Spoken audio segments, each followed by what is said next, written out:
Hi, I've been working on my crossover, and while I had it out, I had the back valve cover off and did the O2 sensor on that.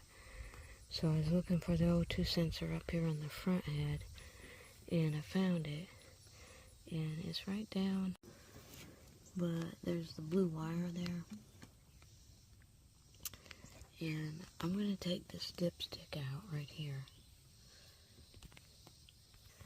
all the way to the bottom of the tube. You probably don't have to remove that. I'm going to remove it because the seal down there is leaking. Okay, I got the dipstick out, so now I'm going to unhook that wire harness. Okay, that's the part that stays with the car.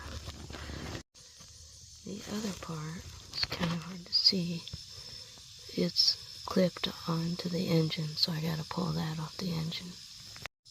Okay, I got that part loose.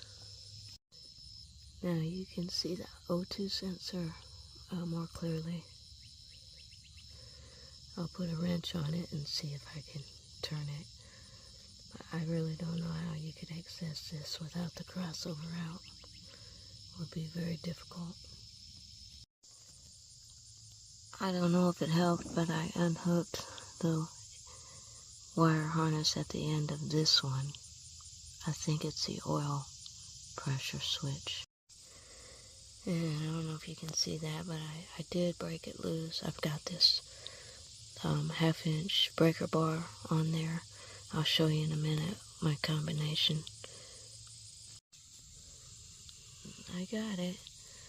So what I used first to break it loose was I used this short half-inch wobble extension on the long breaker bar and had a pipe on it. Once I got it broke loose, then I went to this half-inch ratcheting wrench with the short wobble extension. This is the tool I used. It was kind of hard to fit in there. It might be better to use one of the shorter crow's foot one, but I didn't have one of those. So I'll clean up the hole and get the new part. This is the part I'm using.